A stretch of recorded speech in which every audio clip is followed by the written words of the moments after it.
18 साल की उम्र में मैंने सू वानचिंग को 520 रुपए उधार दिए थे। उसने कहा था, लीनियन, जब मैं फेमस हो जाऊंगी तो तुम्हें 5.2 मिलियन वापस करूंगी। 6 साल बाद वो सच में फेमस हो गई और फिर भी मुझसे पैसे मांग रही थी। लव स्ट्रक होने के कारण मैंने बिना सोचे समझे अपने सारे पैसे ऑल इन कर दिए। उसने मेरा मजाक उड़ाते हुए कहा, लीनियन, मुझे सारे पैसे दे दिए, तुम्हारी वाइफ गुस्सा नहीं करेगी क्या? फोन कटने के बाद मुझे उसका 5.2 मिलियन का ट्रांसफर मिला। जब मुझे वो मैसेज मिला तो मुझे अपनी आंखों पर विश्वास नहीं हुआ। मैसेज बहुत सिंपल था। क्या तुम मुझे कुछ पैसे उधार दे सकते हो? Card number 622XX। ये मैसेज ए दुनिया की सबसे खूबसूरत सुवान चैंग की तरफ से था। मैंने थोड़ा हेजिटेट किया और फिर कार्ड के सारे पैसे ट्रांसफर कर दिए, टोटल 32626 रुपीज। मैंने सोचा शायद सुवान चैंग के पास सच में पैसे नहीं बचे होंगे, वरना वो मुझे कांटेक्ट क्यों करती? क्या वो बैंकरप्ट हो गई है? क्या उसे बैन कर दिया गया है? या फिर वो किडनैप हो गई है? मेरे दिमाग में अचानक से कई सारे ख्याल आने लगे। कुछ सेकंड्स बाद मेरे फोन पर ए दुनिया की सबसे खूबसूरत सुवान चैंग का कॉल आया और मैं अचानक से नर्वस हो गया। ग्रेजुएशन के बाद से मेरा सुवान चैंग से कोई कांटेक्ट नहीं था। 7 साल बाद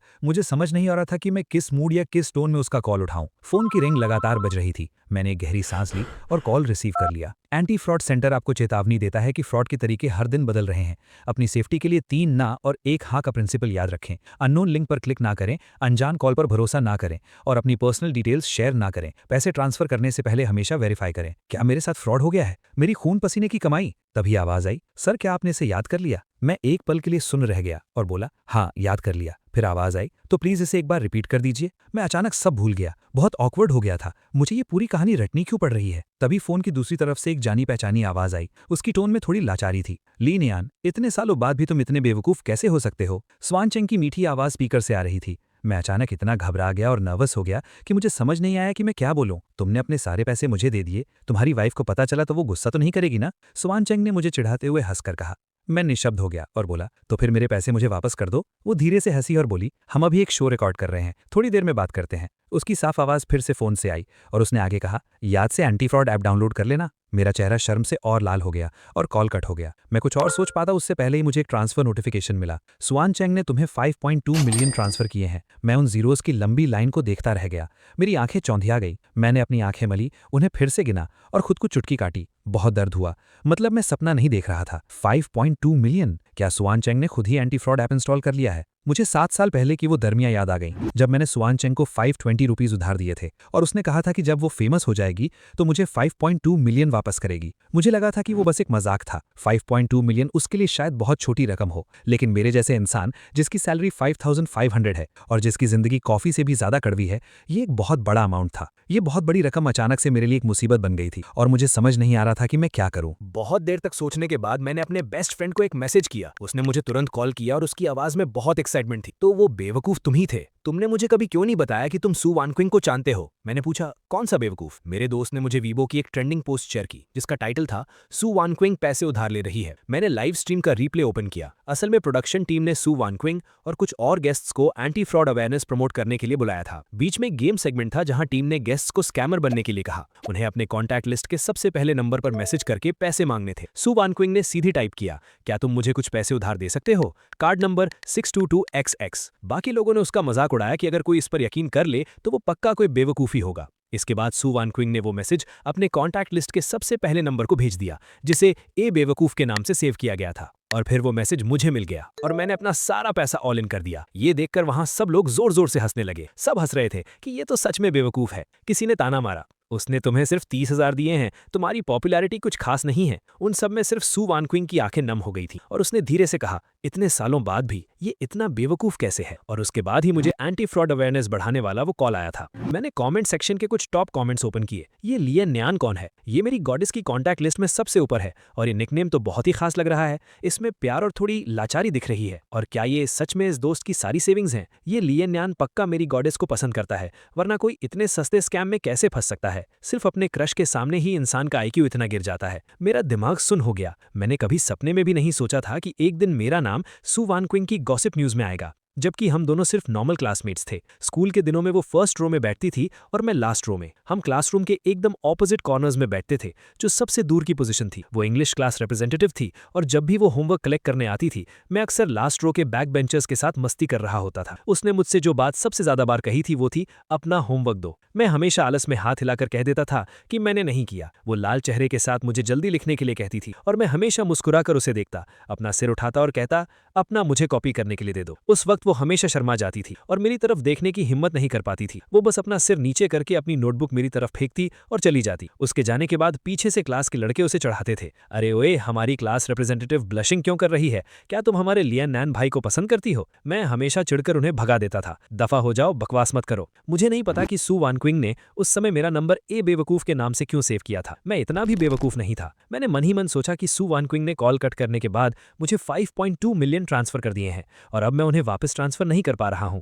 मैंने हिचकिचाते हुए सारी बात अपने दोस्त को बताई और पूछा, अब बताओ मैं क्या करूं? मेरे दोस्त की तेज आवाज फोन से आई, तो फिर जल्दी से अपना रेजिग्नेशन लेटर अपने बॉस के गंजे सिर पर मारो। अब तुम अमीर बन गए हो, अब उस बेकार सी जॉब के लिए कौन परेशान होगा? दोस्त के अमीर होने के बाद मुझे भूल मत जाना, मुझे भी अपने साथ ले चलो। मैंने अपना सिर खुजलाया। मुझे अभी भी कुछ समझ नहीं आ रहा था। तभी मेरे फोन की स्क्रीन पर सू वॉन्ग चिंग का कॉल आया। मैंने गहरी सांस ली और कॉल उठा लिया। लियान, क्या आज तुम्हारे पास मिलने का टाइम है? काम के बाद मिले। मैंने सोचा ये भी ठीक है, कम से कम मैं उसके वो अचानक आए पैसे वापस कर दूंगा। मैंने कहा ठीक है, मैं इंतजार करूंगा। फिर उसने मुझे एक एड्रेस भेजा जो एक बहुत ही हाई एंड प्राइवेट रेस्टोरेंट था। कॉल कट होने के बाद मैं एकदम ख्यालों में खो गया। हालांकि एक पुराने क्लासमेट के साथ मीटिंग थी, लेकिन आखिरकार वो अब एक बड़ी स्टार बन चुकी थी। मुझे ऐसा लग रहा था जैसे मैं किसी ऑनलाइन डेट से पहली बार मिलने जा रहा हूं। हर एक सेकंड एक साल के बराबर लग रहा था। टाइम पास करने के लिए मैंने अपने दोस्त को सू वॉन्ग चिंग से मिलने के बारे में बता दिया। उसने कहा, जल्दी बताओ, क्या तुम दोनों के बीच पहले से कोई चक्कर था?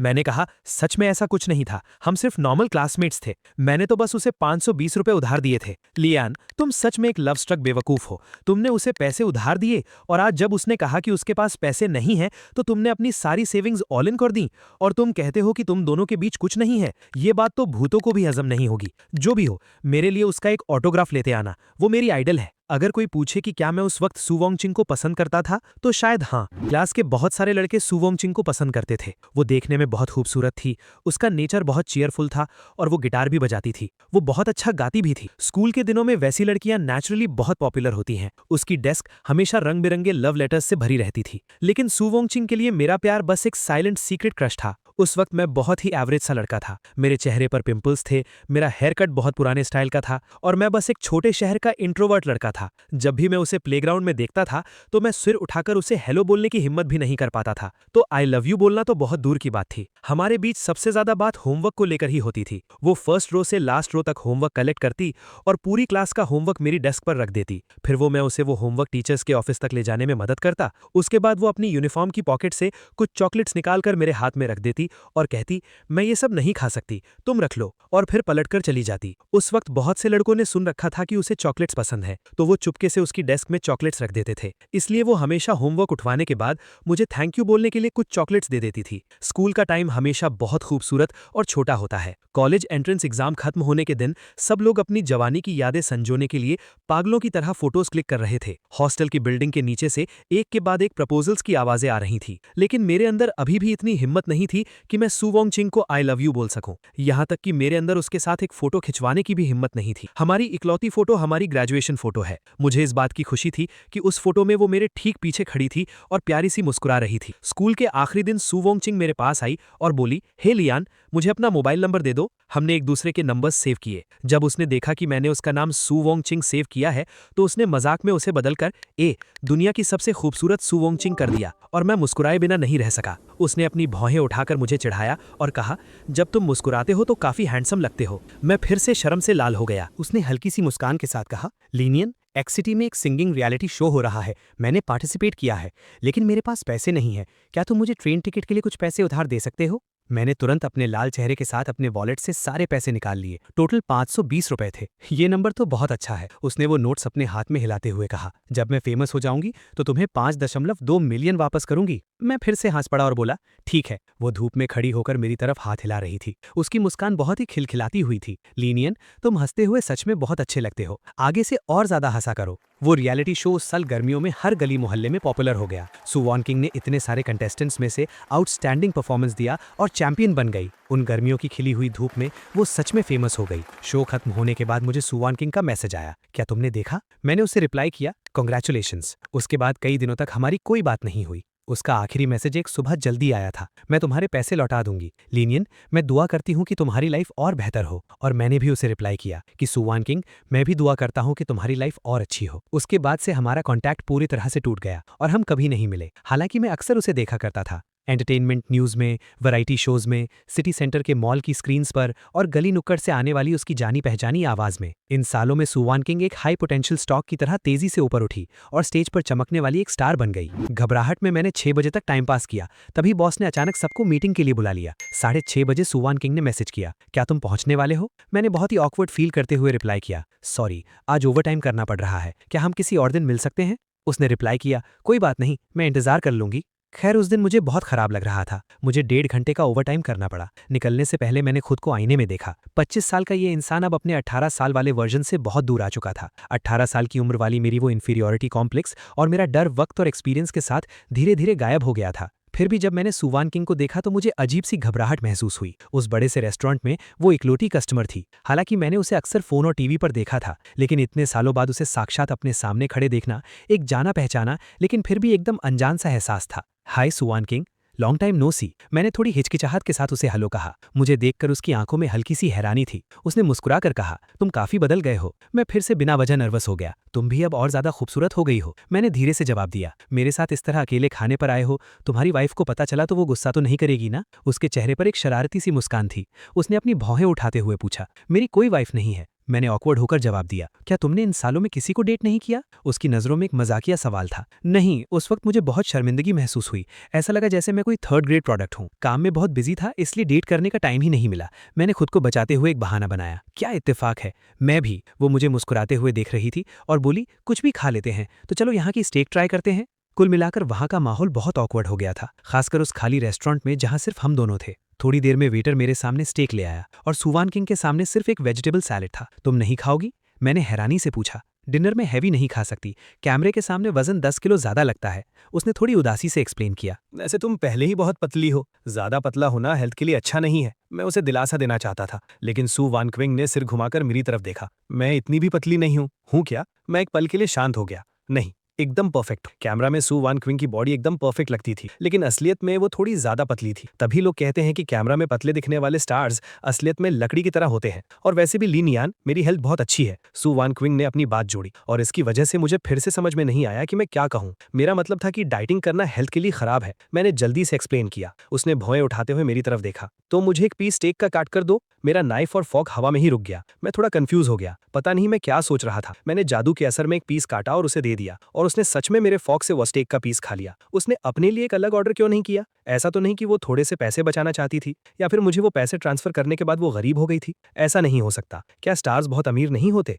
मैंने सुना है कि उनकी एक कार ही करोड़ों की होती है। मैंने अपने दिमाग में चल रहे इन सारे सवालों को रोका और सू वॉन किंग से मेन टॉपिक पर बात की। सू वॉन किंग, मैं वो पैसे नहीं ले सकता। वो आराम से अपने सामने रखे हरे सैलेड को फॉर्क से खा रही थी। वो पैसे तुम्हें वापस करने के लिए ही थे। क्या हमने पहले ही इस बारे में बात नहीं कर ली थी? वो तो बस एक मजाक था, मैंने इसे सीरियसली नहीं लिया था। मैंने जल्दी से एक्सप्लेन किया, लेकिन मैंने इसे सीरियसली लिया था। ये तुम्हारा हक है, तुम मेरे सबसे पहले एंजल इन्वेस्टर हो, लेकिन मैं ये पैसे एक्सेप्ट नहीं कर सकता। ऐसा लग रहा था कि सू वॉन किंग इस बारे में और बात नहीं करना चाहती। उसने धीरे से अपना सिर उठाया और मेरी तरफ देखा। तुम आजकल क्या काम करते हो? Graphic designing. मैं उसके अचानक टॉपिक चेंज करने पर थोड़ा कंफ्यूज हो गया। मेरा दिमाग कहीं और ही था और पता नहीं कैसे मैंने बेवकूफी में पूछ लिया, और तुम? वो अपनी हंसी रोक नहीं पाई। मैं एक सिंगर हूँ। वहां अचानक से सन्नाटा छा गया। मैंने खुद को थोड़ा संभाला और फिर पूछा, क्या तुम्हें 5 इंश्योरेंसेज एंड 1 हाउसिंग फंड नहीं मिलता? वो अपनी हंसी रोकते हुए मुस्कुराकर मेरी तरफ देख रही थी। उसने सीरियसली कहा, मुझे कोई इंश्योरेंस या फंड नहीं मिलता, वीकेंड्स की छुट्टी नहीं मिलती और कोई ओवरटाइम पे भी नहीं मिलता। हा, तो तुम स्टार्स की लाइफ भी इतनी आसान नहीं है? फिर से वहां एक बहुत ही अजीब सा सन्नाटा छा गया। मुझे सच में पता है कि किसी भी कॉन्वर्सेशन को कैसे खत्म करना है। सच कहूं तो मैं तुम्हारा फैन हूं। मैंने उस ऑकवर्ड माहौल को ठीक करने की कोशिश की। अच्छा, तो फिर तुम कभी मेरे कॉन्सर्ट में क्यों नहीं आए? तुम्हारे टिकट्स बहुत महंगे होते हैं। महंगे होने के साथ साथ उन्हें खरीदना भी बहुत मुश्किल है। अपने अगले कॉन्सर्ट में मैं तुम्हें इनवाइट करूंगी। सू वॉन किंग के चेहरे पर एक हल्की सी मुस्कान थी और वो मुझे ही देखे जा रही थी। तो क्या तुम मुझे अपना एक ऑटोग्राफ दे सकती हो? मुझे अचानक अपने दोस्त का दिया हुआ टास्क याद आ गया और मैंने एक फोटो और मार्कर निकाल लिया। हाँ बिल्कुल। सू वॉन किंग ने फोटो ली और अपने स्टाइल में अपना नाम साइन कर दिया। क्या तुम इसमें एक लाइन और लिख सकती हो? हाँ बिल्कुल। क्या लिखना है? सू वान क्विंग ने कैजुअली हंसते हुए पूछा। मुझे थोड़ा अजीब लगा, लेकिन मैंने हिचकिचाते हुए कहा, लिखना कि हस्बैंड जियांग चैंग, तुम और भी हैंडसम हो रहे हो। सू वान क्विंग की मुस्कान अचानक से गायब हो गई। उसका चेहरा उतर गया। ये जियांग चैंग कौन है? वो मेरा बेस्ट फ्रेंड है। नहीं, मैं ये नहीं लिख सकती। क्या तुम फैंस हमेशा अपने आइडल्स को वाइफ कहकर बुलाते हो? सू वान क्विंग ने अपनी भौहें उठाई। उसकी आंखों में एक मजाक था। हाँ, मैंने हिम्मत जुटाकर जवाब दिया, लेकिन तुम गलत मत समझना, मैं ऐसा नहीं बुलाता। मैंने जल्दी से एक्सप्लेन किया, मैं तो बस एक सच्चा एडमायरर हूँ। उसने धीरे से कुछ बार हंसा और मैं मारे शर्म के जमीन में गड़ना चाहता था। तो तुम्हें कौन सा स्टार पसंद है? उसने फिर सिर उठाकर मेरी तरफ देखा। मुझे जियांग रुक्शुए पसंद है। क्या तुम मुझे उसका ऑटोग्राफ दिला सकती हो? जियांग रुक्शुए इन दिनों बहुत पॉपुलर हो रही यंग स्टार है। वो बहुत स्वीट और ब्यूटीफुल है। मैंने उसके बहुत सारे शोज देखे हैं और एंटरटेनमेंट इंडस्ट्री में वो और सू वांगचिंग बहुत अच्छे दोस्त माने जाते हैं। बहुत से नेटिजन्स उन दोनों का सीपी भी शिप करते हैं। हाँ ठीक है, क्या लिखना है? सू वांगचिंग ने बहुत ही नॉर्मल टोन में अपनी भौहें उठाते हुए मेरी तरफ देखा। लिखवाना कि हस्बैंड लिनियान, तुम और भी हैंडसम हो रहे हो। मैंने उम्मीद भरी नजरों से देखा। क्या ये हो सकता है? सू वांगचिंग का चेहरा अचानक से गुस्से से लाल हो गया। बिल्कुल नहीं। क्यों? क्या तुम दोनों बहुत अच्छे दोस्त नहीं हो? मैंने डरते हुए पूछा। अब हमारी उतनी नहीं बनती, उसने मुंह बनाते हुए कहा। ऐसा कब हुआ? मैंने अभी 2 दिन पहले ही तुम्हारा शो देखा था, तुम दोनों काफी क्लोज लग रही थी। मेरे अंदर का वो गॉसिप करने वाला कीड़ा अचानक से जाग उठा। उसने जवाब दिया, बस अभी कुछ देर पहले ही। एंटरटेनमेंट इंडस्ट्री की ये फेक दोस्ती। लिनियान, क्या तुमने नहीं कहा था कि तुम मेरी फैन हो? तो फिर ये जियांग रुक्शुए बीच में कहां से आ गई? मुझे नहीं पता था कि तुम एक प्लेबॉय हो। क्या इसे प्लेबॉय कहते हैं? मैं दिन में 3 घंटे शॉर्ट वीडियो स्क्रॉल करता हूं और 80 अलग अलग लड़कियों से प्यार कर बैठता हूं। कुल मिलाकर उस दिन की मीटिंग सच में बहुत ही ऑकवर्ड थी। इतनी ऑकवर्ड कि मैं बता नहीं सकता। फिर भी सू वांगचिंग ने मुझसे कहा, लिनियान, आज तुमसे बात करके बहुत अच्छा लगा। आखिरकार मैं खुद को रोक नहीं पाया और मैंने फिर से पुरानी बात छेड़ दी। सू वांगचिंग, माना कि मैंने तुम्हें उस समय पैसे उधार दिए थे, लेकिन तुम्हें मुझे इतने पैसे वापस करने की सच में कोई जरूरत नहीं है। आज का डिनर भी काफी महंगा था, तो बस ये समझ लो कि तुमने मेरा उधार चुका दिया है। तुम मुझे अपने अकाउंट डिटेल्स दे दो, मैं तुम्हें वो पैसे वापस ट्रांसफर कर देता हूँ। मेरे अकाउंट में आजकल कुछ इशू चल रहा है, तो वो पैसे अभी तुम अपने पास ही रखो। सू वांगचिंग ने मुझे बहुत शांति से जवाब दिया। मैंने कैलकुलेट किया, उन पैसों का एक दिन का इंटरेस्ट मेरी एक दिन की सैलरी से भी ज्यादा था। सच में लाइफ कितनी अनफेयर है। ये पैसे बहुत ज्यादा है, इन्हें सेव करने पर एक दिन का इंटरेस्ट ही बहुत हो जाएगा। तो क्या मैं इन्हें तुम्हारे लिए एक सेविंग्स अकाउंट में डाल दूं? सू वांगचिंग ने फिर अपना फोन निकाला और मेरी तरफ हिलाया। क्या हम वीचैट पर ऐड नहीं हो सकते? क्या सच में? मैं पहली बार किसी स्टार को वीचैट पर ऐड कर रहा हूँ। वो अपनी हंसी रोक नहीं पाई, और वो भी तब जब स्टार खुद तुमसे तुम्हारा वीचैट मांग रही हो। उस दिन मैंने सू वांगचिंग को वीचैट पर ऐड कर लिया। ये किसी सपने जैसा लग रहा था, लेकिन जब मैंने अपना अकाउंट चेक किया तो जीरो की वो लंबी लाइन बिल्कुल असली थी। मैंने उस भारी रकम को एक बैंक में फिक्स डिपॉजिट में डाल दिया और बदले में मुझे 2 बॉटल सोयाबीन ऑयल गिफ्ट में मिला। अगले दिन ऑफिस में टाइम पास करते वक्त मुझे अचानक सू वांगचिंग का वीचैट मैसेज आया। लिनियान, क्या तुम मेरी एक मदद कर सकते हो? क्या तुम कुछ फोटोज एडिट कर दोगे? मैंने कहा हाँ बिल्कुल, और फिर मुझे उसकी फोटो शूट की एक पूरी सीरीज मिल गई। जब मैंने ऑफिस में छुपकर उन फोटोज को ओपन किया तो मेरा चेहरा शर्म से लाल हो गया। मैंने फोटोज में सू वांगचिंग को देखा। उसका सिर थोड़ा सा ऊपर उठा हुआ था और चेहरा साइड एंगल में था। उसकी नजरों में एक अजीब सी ठंडक और एक अलग ही जादू था। सू वांगचिंग को लेकर मेरी इमेज अभी भी 18 साल की एक चेयरफुल लड़की वाली ही थी। चेहरा आज भी वही था, लेकिन उसका ऑरा अब पूरी तरह से बदल चुका था। नहीं, इस खूबसूरती से मेरा दिमाग भटकेगा। मैंने दांत पीसते हुए जल्दी से उन्हें क्लोज कर दिया। कैसा लगा? सू वांगचिंग ने एक और मैसेज भेजा। बहुत अच्छी हैं। मैंने अपने लाल चेहरे को थपथपाया और रिप्लाई किया, मैंने तुम्हारे पैसे बैंक में फिक्स डिपॉजिट में डाल दिए हैं। जब भी तुम पैसे रिसीव कर सको मुझे बता देना, मैं तुम्हें ट्रांसफर कर दूंगा। मैंने चलते चलते उस बड़ी रकम का जिक्र भी कर दिया। उसने रिप्लाई किया, पैसे जमा करने पर तुम्हें 2 बॉटल सोयाबीन ऑयल मिले हैं ना? क्या तुम्हें वो चाहिए? अगर चाहिए तो क्या तुम उसे मेरे यहाँ ड्रॉप कर दोगे? मैं तो बस फॉर्मेलिटी के लिए पूछ रहा था। वो इतनी बड़ी स्टार है और उसे उन 2 तेल की बॉटल्स की क्या जरूरत होगी? और उसके बाद मैं उन 2 सोयाबीन ऑयल की बॉटल्स को उठाते उठाते शहर के सबसे महंगे रेजिडेंशियल एरिया में होम डिलीवरी करने जा रहा था। क्या ही बताऊं, बाहर शायद पेपराजी तस्वीरें ले रहे होंगे। माफ करना तुम्हें तकलीफ हुई। लिनियान, उसने मेरे हाथ से ऑयल की बॉटल्स लीं और मुझे आराम से बैठने के लिए कहा। मैंने सू वांगचिंग के घर को चारों तरफ से देखा। उसका घर टीवी में दिखने वाले बाकी स्टार्स के घर जितना बड़ा नहीं था। डेकोरेशन भी बहुत सिंपल और साफ सुथरा था। सब कुछ एकदम परफेक्ट जगह पर रखा हुआ था। वहां घर जैसी फीलिंग नहीं आ रही थी, बल्कि ऐसा लग रहा था जैसे कोई शोरूम हो। अजीब लग रहा है ना? उसने मेरी आंखों की क्यूरियोसिटी पढ़ते हुए पूछा। नहीं, ऐसा कुछ नहीं है। मुझे लगा था कि तुम स्टार्स 4-5 हजार स्क्वायर फीट के बड़े से पेंट हाउस में रहते होगे। मैंने एक्सप्लेन किया, एक अकेले इंसान के लिए इतने बड़े घर का क्या काम? वो बहुत खाली खाली लगेगा। बाद में जब शादी हो जाएगी तब एक बड़ा घर लेने का सोचूंगी। तुम्हारा ये घर भी तो छोटा नहीं है, 3 BHK है। शादी के बाद के लिए भी काफी है। ये बोलते ही मुझे पछतावा हुआ। वो अब एक स्टार है, मैं उसे आम लोगों के स्टैंडर्ड से कैसे कंपेयर कर सकता हूँ? मैंने अपनी शर्मिंदगी को छुपाया, उसकी तरफ हाथ हिलाया और कहा, चलो मैंने सामान डिलीवर कर दिया है, अब मैं चलता हूँ, बाय। सू वानचिंग दरवाजे के पास खड़ी थी। उसने अपने हाथ सीने पर बांध रखे थे और अपना सिर मेरी तरफ हल्का सा उठाते हुए कहा, जब आ ही गए हो तो खाना खाकर जाना। वाह, जब आ ही गए हो तो खाकर ही जाएंगे। लेकिन मैंने कभी नहीं सोचा था कि सू वानचिंग को खाना बनाना भी आता होगा। उसने घर के कुछ नॉर्मल से डिशेस बहुत आसानी से बना ली और थोड़ी ही देर में सारा खाना टेबल पर लग गया। इसमें अजीब क्या है, जब आप अकेले रहते हो तो आपको खुद का ख्याल रखना पड़ता है, उसने थोड़ी उदासी के साथ कहा। क्या तुम स्टार्स के पास पर्सनल असिस्टेंट्स नहीं होते? मुझे कोई डिस्टर्ब करे ये मुझे पसंद नहीं है। ठीक है, शायद मुझे सच में बात करना नहीं आता, या फिर हम दोनों के बीच स्टेटस का फर्क इतना ज्यादा है कि हमारे पास बात करने के लिए कोई कॉमन टॉपिक ही नहीं है। हमारी हर बातचीत बहुत जल्दी खत्म हो जाती है। शुक्र है तभी मेरी माँ के कॉल ने मुझे बचा लिया। लीनियान, तुम्हारी मौसी ने तुम्हारे लिए एक रिश्ता ढूंढा है। लड़की एक टीचर है, बहुत अच्छी और समझदार है। अगले संडे जाकर उससे मिल लेना। मेरी माँ की तेज आवाज फोन से गूंज रही। माँ, मैं अभी बिजी हूँ, हम इस बारे में बाद में बात करेंगे, मैंने फोन पर हाथ रखते हुए धीरे से जवाब दिया। तो फिर अगले संडे जरूर जाना, वो तुम्हारी कंपनी के पास वाले गार्डन रेस्टोरेंट में ही है। ठीक है, मुझे पता चल गया। मैंने घबराकर कॉल कट कर दिया और एक ऑकवर्ड सी मुस्कान के साथ एक्सप्लेन किया, वो मेरी माँ का कॉल था, वो मुझे ब्लाइंड डेट पर जाने के लिए कह रही हैं। सू वानचिंग ने अपनी पलकें झुकाकर मेरी प्लेट में एक रिब का पीस रखा। वो थोड़ी सी उठी और उसने मुझे एक सूप का बोल की दिया। लीनियान, अपनी पार्टनर के लिए तुम्हारी क्या रिक्वायरमेंट्स है? कुछ खास नहीं, बस इंसान अच्छी होनी चाहिए। मैंने चुपचाप वो सूप पिया और उसका टेस्ट सच में बहुत कमाल का था। तो फिर मैं तुम्हें कैसी लगती हूँ? सू वानचिंग ने आराम से थोड़ा सा खाना खाते हुए बहुत ही धीरे से पूछा। मैंने कुछ ज्यादा नहीं सोचा और कैजुअली कह दिया,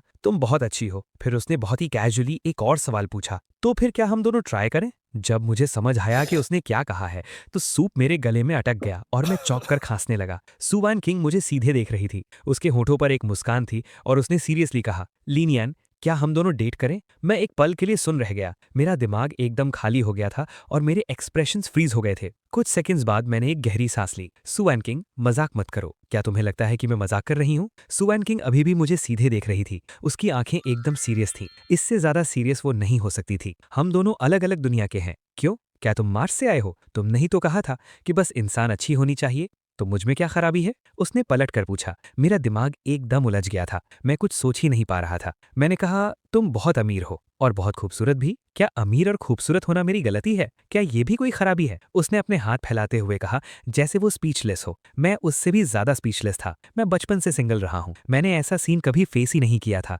काफी देर खुद को संभालने के बाद मैंने हकलाते हुए पूछा, मैं ही क्यों? तुम्हारे आसपास तो लड़कों की कमी नहीं होगी। एंटरटेनमेंट इंडस्ट्री में इतने सारे हैंडसम लड़के हैं और वैसे भी इन सालों में तुम्हारे साथ सीपी बनाने वाले और रूमर्स वाले लड़कों की गिनती कम से कम 8-10 तो होगी ही। उसने एक प्रॉन छीला और मेरे बोल में डाल दिया, क्योंकि तुम अपना सब कुछ मुझे दे सकते हो। ये पैसे खर्च करने वाला आंसर मैंने सच में एक्सपेक्ट नहीं किया था। 7 साल पहले तुमने अपने सारे पैसे मुझे दे दिए थे और 7 साल बाद तुमने फिर से अपने सारे पैसे मुझे दे दिए। मुझे और कुछ नहीं पता, लेकिन जो मेरे लिए अपने सारे पैसे खर्च कर दे वो पक्का सच्चा प्यार है। सू वानचिंग ने बहुत ही सीरियसली ये बात कही, लेकिन उसकी बात में कोई गलती भी नहीं थी। 7 साल पहले सच में मेरा उस पर सीक्रेट क्रश था, लेकिन जैसे जैसे वो लाइफ में आगे बढ़ती गई और मुझसे दूर होती गई, उसे पसंद करने वाले लोग भी बढ़ते गए और मेरा वो प्यार धीरे धीरे गायब हो गया। जहां तक उसे पैसे देने की बात है तो वो बस उसे हेल्प करने की अनकॉन्शियस फीलिंग थी। सू वानचिंग, हम बस नॉर्मल क्लासमेट्स हैं।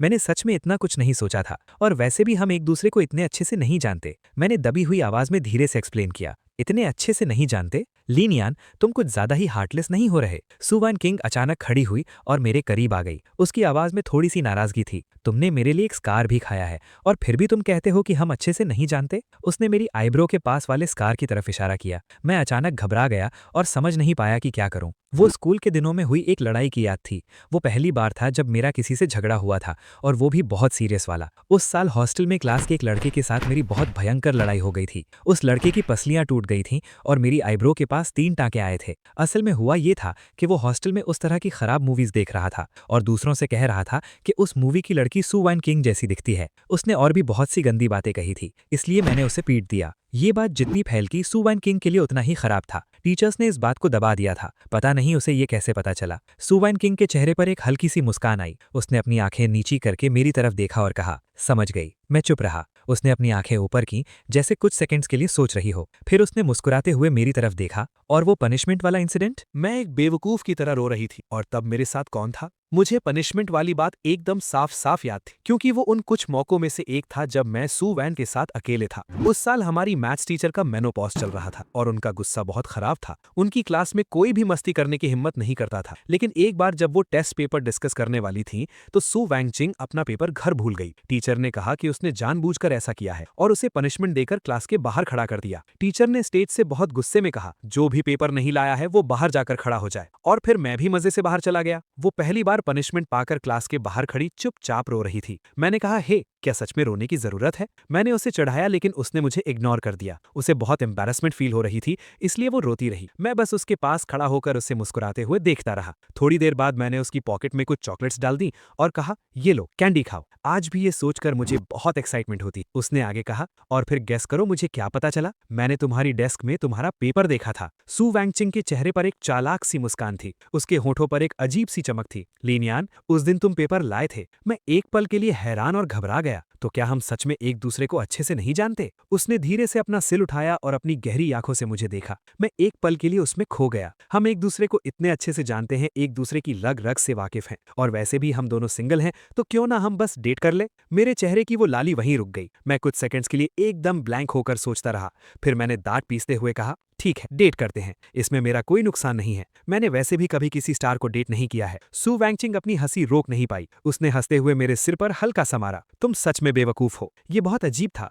मैं 2 सोयाबीन ऑयल की बॉटल्स लेकर आया था और बदले में मुझे एक गर्लफ्रेंड मिल गई। जब तक मैं सू वैंगचिंग का हाथ पकड़कर नीचे नहीं आया और उसने मुझे कार से घर ड्रॉप नहीं किया, मुझे सब कुछ एक सपने जैसा लग रहा था। रास्ते भर मुझे ऐसा लग रहा था जैसे मैं कोई सपना देख रहा हूँ। घर पहुंचकर मैं बेड पर लेट गया, लेकिन करवटें बदलता रहा। मुझे नींद ही नहीं आ रही थी। आखिरकार मैंने अपने बेस्ट फ्रेंड सू जियांगचिंग को एक वीचैट मैसेज किया, मुझे एक गर्लफ्रेंड मिल गई है। उसने तुरंत रिप्लाई किया, हाँ, और मेरी एक वाइफ भी है। एंटरटेनमेंट इंडस्ट्री की सारी खूबसूरत लड़कियां मेरी वाइफ्स हैं, खासकर तुम्हारी हाई स्कूल क्लासमेट सू वैंगचिंग। वो तो मेरी फर्स्ट वाइफ है। रुको, कहीं सच में तुमने मेरे पीठ पीछे कोई गर्लफ्रेंड तो नहीं बना ली? लिनयान, कौन है वो? मैंने रिप्लाई किया, तुम्हारी फर्स्ट वाइफ। क्या तुम दोनों सच में रिलेशनशिप में आ गए हो? मैंने रिप्लाई किया, पता नहीं कैसे, लेकिन हाँ, हम साथ हैं। मुझे समझ नहीं आ रहा मैं क्या करूं। मैं अभी भी कंफ्यूज्ड हूं। उसने कहा, इसमें समझ ना आने वाली क्या बात है? वो सू वैंगचिंग है मेरे भाई। उसकी किसिंग स्किल्स कैसी हैं? उसका फिगर कैसा है? मैंने रिप्लाई किया, बात अभी वहां तक नहीं पहुंची है। उसने कहा, तो फिर जल्दी करो, जाओ और उसे इंप्रेस करो। मैंने कभी नहीं सोचा था कि एक दिन मैं अपने भाई को मेरी गॉडेस के साथ डेट करते हुए देखूंगा। मेरे दोस्त का दिमाग शायद खराब हो गया था।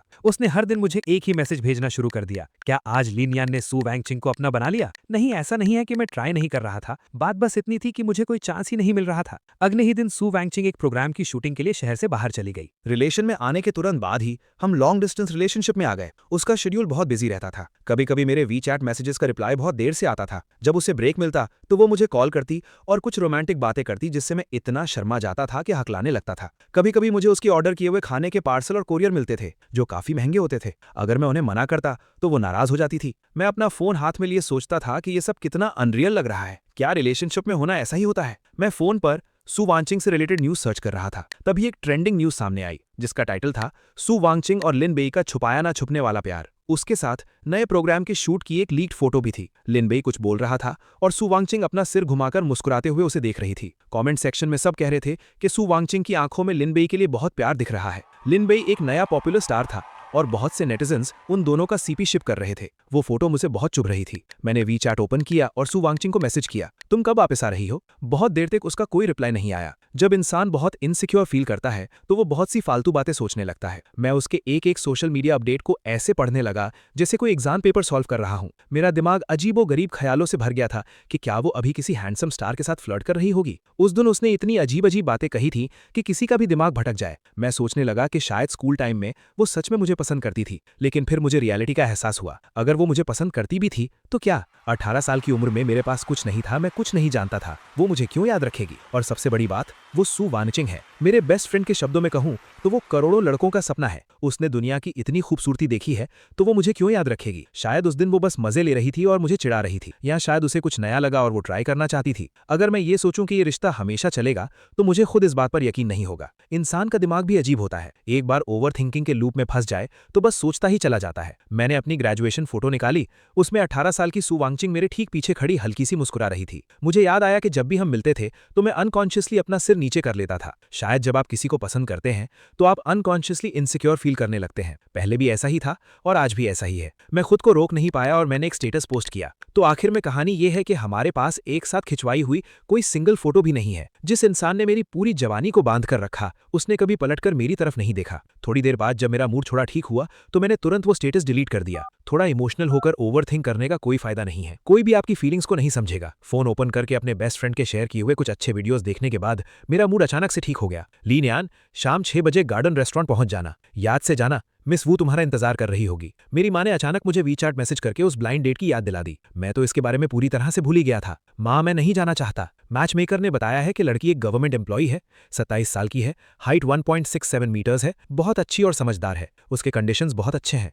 ऐसा मौका बार बार नहीं मिलता। चुपचाप तैयार होकर चले जाओ। मैंने दांत पीसते हुए सोचा, ठीक है, मैं जाऊंगा। अगर वो दूसरे लड़कों के साथ फ्लर्ट कर सकती है तो क्या मैं किसी और लड़की के साथ कैंडल लाइट डिनर नहीं कर सकता? लेकिन रियलिटी ने साबित कर दिया कि मैच मेकर की बातें सिर्फ मीठी मीठी बातें होती हैं। मैं इस मिस वू के बारे में क्या कहूं? अगर वो उछलेगी तब जाकर शायद उसकी हाइट 1.67 मीटर्स होगी। 27 साल की उम्र में उसके सिर पर मेरी माँ से भी कम बाल थे। वो सच में बहुत हैवी और स्टेडी लग रही थी। उसका वजन कम से कम 100 किलो तो होगा ही। इस मैडम ने खास तौर पर एक वाइट शर्ट पहनी हुई थी और वो चेयर पर बैठकर मिशलिन टायर के मैस्कॉट जैसी लग रही थी। सबसे ऑकवर्ड बात यह थी कि उसने एक डिस्काउंट कूपन खरीदा था, लेकिन वो कूपन हॉलिडेज पर वैलिड नहीं था। इस बात पर वो रेस्टोरेंट के स्टाफ से लड़ने लगी। मिस वू, रहने दीजिए ना। मैंने हिम्मत करके उसे शांत करने की कोशिश की। मैं वैसे तो बहुत रीजनेबल इंसान हूं, लेकिन आज मैं तुम्हारे लिए ये रूल तोड़ रही हूं। मिस्टर ली, मुझे आप काफी अच्छे लगे। आप फोटो से ज्यादा असलियत में हैंडसम है। हालांकि आपके पास गवर्नमेंट जॉब नहीं है, लेकिन मुझे कोई प्रॉब्लम नहीं है। हम दोनों डेट करके देख सकते हैं। अगर सब ठीक रहा तो शादी कर लेंगे। इस दुनिया में सच में बहुत अजीब लोग हैं। मैंने अपना आधा बिल टेबल पर छोड़ा और कहा, आप बहुत अच्छी हैं, लेकिन मैं आपके लायक नहीं हूं, और पलटकर वहां से निकल गया। वो मैडम तो मेरे पीछे पीछे ही आ गई, जिससे मुझे बहुत इरिटेशन होने लगी। लीनियन, अचानक एक साफ आवाज आई। मैंने मुड़कर देखा तो सू वॉन किंग एक प्योर ब्लैक स्पोर्ट्स कार के पास खड़ी थी। उसने एक बेसबॉल कैप पहनी हुई थी और वो मुझे अपनी तरफ बुला रही थी।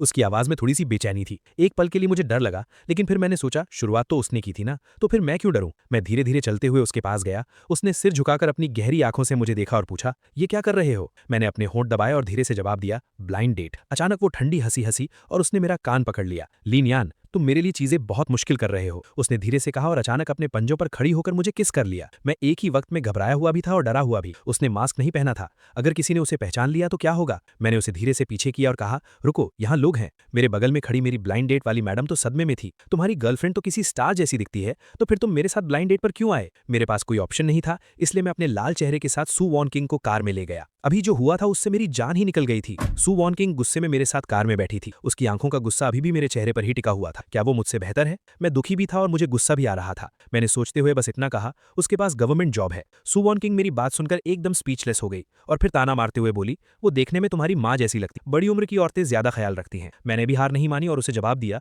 तो इसका मतलब मैं तुम्हारा ख्याल नहीं रखती? उसके बाद उसने कार स्टार्ट की। इंजन जोर से आवाज करने लगा। मैं थोड़ा घबरा गया। तुम क्या कर रही हो? कोई अच्छी सी जगह चलते हैं जहां मैं तुम्हारा अच्छे से ख्याल रख सकूं। उसकी आवाज में ठंडक थी। मेरा वो मतलब नहीं था। तो फिर क्या मतलब था? तुम्हारी गर्लफ्रेंड है और तुम फिर भी ब्लाइंड डेट पर आए हो। उसकी आंखों में अभी भी गुस्सा था। तुमने ही तो पहले दूसरों के साथ फ्लर्ट किया था। मैंने वो गॉसिप न्यूज खोलकर उसके सामने कर दी।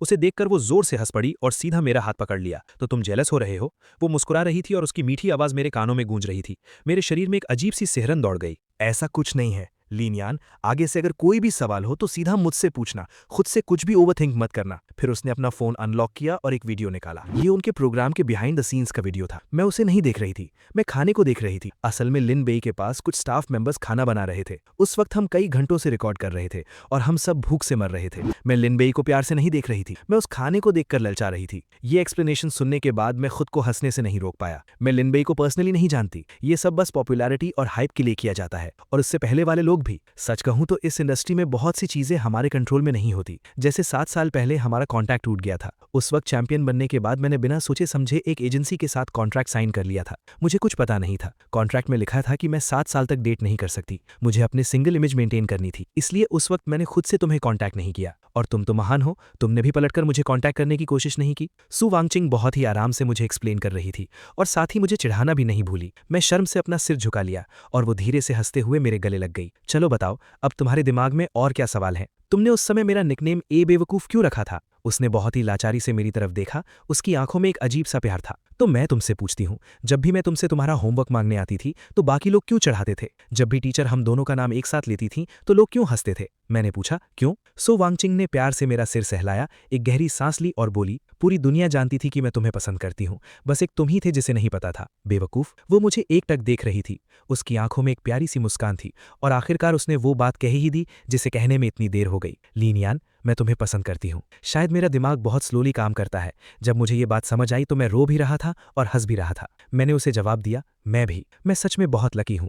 हमारा क्रश म्यूचुअल था। उस दिन सु वांगचिंग मुझे एक अम्यूजमेंट पार्क ले गई। वहां सिर्फ हम दोनों थे। उसने कहा कि वो मेरे साथ वो सब करना चाहती है जो नॉर्मल कपल्स डेट पर करते हैं। रात के समय अम्यूजमेंट पार्क का आसमान फायरवर्क से जगमगा रहा था। उसकी आंखों में पूरे आसमान के सितारे चमक रहे थे। लीनियान, अगर तुमने उस लव लेटर देने वाली लड़की से ये ना कहा होता कि हाई स्कूल में डेट करना मना है तो मैं बहुत पहले ही तुम्हें प्रपोज कर देती। और हाँ, मुझे चॉकलेट्स पसंद नहीं है। मुझे पता था कि किसी खास इंसान को चॉकलेट्स बहुत पसंद है, इसलिए मैं जानबूझकर वो तुम्हें देती थी। ग्रेजुएशन के बाद मेरे पेरेंट्स नहीं चाहते थे कि मैं म्यूजिक सीखूं। उन्होंने मुझे पैसे देना बंद कर दिया था। उस वक्त मैंने सोचा था कि अगर लीनियान मुझे पैसे उधार देगा तो मैं फ्यूचर में पक्का उससे शादी करूंगी। सच कहूं तो शुरुआत के कुछ साल बहुत टायरिंग थे। स्कूल जाना, प्रैक्टिस करना, पॉपुलैरिटी मेंटेन करना और जिस लड़के को मैं पसंद करती थी उसे डेट ना कर पाना। इस इंडस्ट्री में सच और झूठ समझना बहुत मुश्किल है। कभी कभी मुझे अफसोस होता था कि मैंने ये रास्ता क्यों चुना, लेकिन आखिर में मेरी मेहनत बेकार नहीं गई। देखो, अगर तुमने उस वक्त मुझे वो 520 रुपए नहीं दिए होते तो आज मैं यहाँ नहीं होती। उस दिन उसने मुझसे बहुत सारी बातें की। मुझे उसकी फीलिंग्स समझ आ गई और मैं अपनी फीलिंग्स को लेकर और भी श्योर हो गया। उसके बाद से मैंने कभी डरना और ओवरथिंक करना बंद कर दिया। सु वांगचिंग एक पब्लिक फिगर थी, इसलिए हम नॉर्मल कपल्स की तरह डेट पर नहीं जा सकते थे या पब्लिकली प्यार नहीं दिखा सकते थे। इसलिए हमारे बेस्ट फ्रेंड के अलावा किसी को हमारे रिलेशनशिप के बारे में पता नहीं था। सबसे पहले मेरे पेरेंट्स को शक हुआ। एक बार जब मैं घर गया तो मैं पूरा दिन अपने फोन से चिपका रहता था। मेरे पापा ने अजीब नजरों से मेरी तरफ देखा और पूछा, तुम ऐसे दांत निकाल कर क्यों हंस रहे हो? इस फोन में ऐसा क्या है जो तुम इतने पागल हो गए हो? मैंने बहुत डरते डरते उनसे कहा, मॉम, डैड, मेरी एक गर्लफ्रेंड है। वो क्या करती है? क्या उसके पास गवर्नमेंट जॉब है? मेरे पेरेंट्स की सोच बिल्कुल मिडिल क्लास वाली थी। वो गांव में पले बढ़े थे। उनका मानना था कि गवर्नमेंट जॉब ना होना सबसे बड़ा पाप है। नहीं, उसके पास गवर्नमेंट जॉब नहीं है, वो एक सिंगर है। ये कैसे चलेगा? उसके पास कोई प्रॉपर जॉब नहीं है, ये गाना गाकर क्या हासिल होगा? मतलब बहुत से लोग उसके गाने सुनते हैं और उसने कॉन्सर्ट्स भी किए हैं। हमारे गांव में अरिया भी तो गाती है। वो दिन भर आसपास के गांव में शादी और फ्यूनरल्स पर गाती फिरती है। वो हमेशा एकदम अजीब सी दिखती है। उसे तो कोई लड़का शादी के लिए भी नहीं मिला। क्या वो वैसी ही है? नहीं, वो बहुत खूबसूरत है। मेरे पागल बेटे, खूबसूरती से पेट नहीं भरता। वो तुम जैसे बेवकूफ को फंसा रही है। गाने बजाने से कोई कितने ही पैसे कमा लेगा? मैंने कभी सपने में भी नहीं सोचा था कि एक दिन सु वांगचिंग को इस तरह रिजेक्ट किया जाएगा। छुट्टियों में मैं घर पर आराम से शॉर्ट वीडियो स्क्रॉल कर रहा था और सु वांगचिंग ओवरटाइम करके प्रोग्राम रिकॉर्ड कर रही थी। इस कंपेयर में मुझे कॉर्पोरेट लाइफ के मजे आ रहे थे। तभी सु वांगचिंग की गहरी आवाज फोन से आई, क्या तुमने मुझे मिस किया? बहुत ज्यादा। तो फिर नीचे आओ, मैं तुम्हारी बिल्डिंग के नीचे खड़ी हूँ। मैं अपने नाइट सूट में बिखरे बालों के साथ भागता हुआ नीचे गया। बहुत क्यूट लग रहे हो। उसने वही पिंक कलर की शर्ट ड्रेस पहनी थी जो उसने वैरायटी शो में पहनी थी। लीनियान, अगर तुमने मुझे मिस किया था तो थोड़ा इनिशिएटिव लो। उसने एक शरारती मुस्कान के साथ अपने होठों की तरफ इशारा किया। मेरा चेहरा लाल हो गया और मैं उसके करीब गया। मैं बस हल्का सा किस करना चाहता था, लेकिन उसने मुझे अपनी तरफ खींचा और किस को और डीप कर दिया। जब हम दोनों पूरी तरह से एक दूसरे में खोए हुए थे तभी एक तेज चीख से सारा माहौल टूट गया। मैंने मुड़कर देखा। ओ माय गॉड, मेरी माँ यहाँ क्या कर रही हैं? और उससे भी खराब बात यह थी कि मेरे पापा भी मेरी तरफ आ रहे थे। तुम दोनों तुरंत ऊपर आओ, मेरे पापा दांत पीसते हुए चिल्लाए। तो यही है वो सिंगर जिसे तुमने ढूंढा है? मेरे पापा का चेहरा गुस्से से लाल था। हम दोनों उस वक्त ऐसे लग रहे थे जैसे स्कूल में डेट करते हुए पकड़े गए हों। हेलो अंकल, मेरा नाम सु वांगचिंग है। मैं लीनियान के साथ हाई स्कूल में थी। मेरे पापा ने उसे अजीब नजरों से देखा और कहा, तुम दिखने में तो काफी अट्रैक्टिव हो। मेरे पापा थोड़ा रुके और फिर बोले, लेकिन तुम्हारे पास कोई प्रॉपर जॉब नहीं है, ये नहीं चलेगा। मैं तुम्हें बता दूं, हमारे यहाँ डाउरी बहुत कम मिलती है। मेरे पापा ने अपनी आंखें घुमाई, कुछ सेकंड्स के लिए रुके। उन्होंने अपनी 2 उंगलियां दिखाई। सिर्फ 21,000। उनके चेहरे पर मुझसे पंगा मत लेना वाला एक्सप्रेशन था। अंकल, हम शादी करने के लिए डेट कर रहे हैं। जहां तक डाउरी की बात है, मुझे लीनियान से कोई पैसा नहीं चाहिए। शादी के लिए मुझे जो भी पैसे चाहिए थे वो मैं लीनियान को पहले ही दे चुकी हूँ। सु वांगचिंग ने मुस्कुराते हुए बहुत ही पोलाइटली जवाब दिया। क्या दे चुकी हो? मेरे पापा ने गुस्से में भौएं चढ़ाई। 5.2 मिलियन। मेरे पापा ऐसे हंसने लगे जैसे उन्होंने कोई मजाक सुन लिया हो। 5.2 मिलियन? मेरे पास गेम में भी इतने हैप्पी बीन्स नहीं है। डैड, ये सच कह रही है? मैंने डरते डरते बीच में कहा। मैंने अपना फोन निकाला और इंटरनेट पर सु वांगचिंग के वीडियोस ढूंढकर पापा को दिखाए। देखो, क्या ये इसकी जैसी नहीं दिखती? मेरे पापा को अभी भी शक था। उन्होंने फोन लिया और काफी देर तक ध्यान से देखा, अपना सिर खुजलाया और फिर वो फोन माँ को दे दिया। मेरी माँ ने भी काफी देर तक कंफर्म किया, हाँ, ये वही है। बेटे, तुमने एक स्टार को अपना गर्लफ्रेंड बना लिया। बहुत सारे हंगामे और कंफ्यूजन के बाद मेरे पापा ने अपने इमोशंस को कंट्रोल किया। उन्होंने धीरे से कहा, मैं इस रिश्ते के लिए राजी नहीं हूँ। हमें तुम्हारा पैसा नहीं चाहिए। तुम दोनों के स्टेटस में बहुत फर्क है और तुम्हारी एंटरटेनमेंट इंडस्ट्री बहुत खराब है। मेरा बेटा बहुत इनोसेंट है। तुम्हारे साथ रहकर उसे कभी ना कभी नुकसान जरूर होगा। सुवांग ने मेरा हाथ कसकर पकड़ा और बहुत ही कामली और रिस्पेक्ट के साथ एक्सप्लेन किया, अंकल, मैं उसे बहुत सालों से पसंद करती हूँ और वो भी मुझे पसंद करता है। ये कोई टेम्पररी अट्रैक्शन नहीं है। हम दोनों हमेशा साथ रहना चाहते हैं। मैंने इन सालों में थोड़े पैसे सेव कर लिए हैं। शादी के बाद मैं उसके साथ मिलकर वो सब करना चाहती हूँ जो उसे पसंद है। आप टेंशन मत लीजिए, मैं उसका अच्छे से ख्याल रखूंगी। मुझे पता है कि आप उससे प्यार करते हैं और मैं भी उससे प्यार करती हूँ। आखिर में मेरे पापा ने कुछ नहीं कहा, लेकिन उन्हें अभी भी अंदर ही अंदर डर था कि उनके बेटे का नुकसान होगा। हालांकि सु वानचिंग ने उन्हें बार बार भरोसा दिलाया। जब मैं सु वानचिंग को नीचे छोड़ने जा रहा था तो आखिरकार मैं खुद को रोक नहीं पाया और पूछ लिया, क्या तुम सच में शादी करना चाहती हो? उसने बहुत नॉर्मल तरीके से जवाब दिया, और क्या तुम मुझे अपना नाम नहीं देना चाहते? मैं एक पल के लिए एकदम चुप हो गया, लेकिन जब मैंने गहराई से सोचा तो वो अपनी उम्र के सबसे बेहतरीन पड़ाव पर थी और वो एक स्टार थी। तो क्या इस वक्त शादी करने का मतलब ये होगा कि हम अपनी शादी को दुनिया से छुपाएंगे? आखिरकार मैंने उससे और कुछ नहीं पूछा। उसने सिर झुकाकर मुस्कुराते हुए मेरा सिर सहलाया और कहा, सब कुछ मुझ पर छोड़ दो। उसने अपनी पॉकेट से एक कार्ड निकाला और मेरे हाथ में रख दिया। उसने कहा, ये लो लीनियन, मेरी तरफ से कॉन्सर्ट का टिकट। मैंने ध्यान से देखा, वो सच में कॉन्सर्ट का टिकट था। मुझे पता था कि वो आजकल अपने नए गाने की तैयारी कर रही है और बहुत से लोग उसका बेसब्री से इंतजार कर रहे हैं। मैंने एक बार उससे पूछा भी था कि वो नया गाना किस बारे में है, लेकिन उसने बहुत सीक्रेसी के साथ मुझे कुछ भी बताने से मना कर दिया। रिलीज के दिन जब मैंने वेबो का ट्रेंडिंग टॉपिक देखा, सु वानचिंग की नई एल्बम एंडलेस लॉन्गिंग, उस दिन उसने वेबो पर एक पोस्ट किया था। किसने कहा कि हमारे पास एक साथ खिंचवाई हुई कोई फोटो नहीं है? जब तुम नहीं देख रहे थे तब मैंने पलट कर देखा था। उस पोस्ट के साथ एक फोटो थी जिसमें वो स्कूल यूनिफॉर्म पहने हुए पीस साइन बना रही थी और मुस्कुरा रही थी, और फ्रेम में स्कूल यूनिफॉर्म पहने हुए एक लड़के की पीठ दिख रही थी और वो मैं था। उसने लिखा था, लीनियन, तुमसे मिलना कोई इत्तेफाक नहीं था। मैं जानबूझकर तुमसे टकराने की कोशिश करती थी। मैं फोटो में 18 साल की सु वानचिंग और खुद को देखकर हंसते हंसते रोने लगा। कितनी अच्छी बात है कि मेरे सीक्रेट क्रश का रिप्लाई हमेशा से मेरे पास था। सु वानचिंग का 1 लाख लोगों वाला कॉन्सर्ट शहर के सबसे बड़े स्टेडियम में हो रहा था। उस दिन वहां लोगों की बहुत भीड़ थी। चारों तरफ बस चीखने और चिल्लाने की आवाजें आ रही थी। मैं फ्रंट रो में बैठा हुआ मुस्कुराते हुए उसके एक के बाद एक गाने सुन रहा था। उसका आखिरी गाना था एंडलेस लॉन्गिंग। गाना खत्म होने के बाद वो स्टेज पर खड़ी थी और स्पॉटलाइट सीधा उस पर पड़ रही थी। वो सच में चमक रही थी। उसने एक गहरी सांस ली और धीरे से कहा, हेलो एवरीवन, मैं सु वानचिंग हूँ। मेरे कॉन्सर्ट में आने के लिए आप सबका बहुत बहुत थैंक यू। पूरे स्टेडियम में फिर से जोरदार तालियों और खुशी की लहर दौड़ गई। ये गाना मैंने अपने बॉयफ्रेंड के लिए लिखा है। सालों पहले उसने मुझे 520 रुपए उधार दिए थे, जिससे मैं ट्रेन में बैठकर रियलिटी शो में पार्टिसिपेट कर सकी थी, और उसी की बदौलत आज सु वानचिंग आपके सामने है। वो बिना कुछ छुपाए सीधे मेरी तरफ देख रही थी। उसकी आंखों में बेशुमार प्यार और मासूमियत थी। एंटरटेनमेंट इंडस्ट्री में 7 साल काम करने के बाद मेरे गाने पसंद करने के लिए आप सबका बहुत थैंक यू। ये मेरा आखिरी कॉन्सर्ट है। मैं आज से एंटरटेनमेंट इंडस्ट्री छोड़ने का अनाउंसमेंट करती हूँ। पूरा स्टेडियम सदमे में आ गया। किसी ने भी नहीं सोचा था कि सु वानचिंग अपने करियर के पीक पर इंडस्ट्री क्यों छोड़ रही है। उसने मीडिया के सारे इंटरव्यूज मना कर दिए और मुझे सीधा बैकस्टेज से बाहर ले आई। मेरा दिमाग अभी भी उसकी रिटायरमेंट वाली स्पीच में ही अटका हुआ था। मैंने ध्यान ही नहीं दिया कि वो मुझे कहाँ ले जा रही है। सु वानचिंग, तुमने ऐसा क्यों किया? इसके बहुत सारे रीजंस हैं, जैसे कि मैं अपनी हॉबी को प्रोफेशन नहीं बनाना चाहती।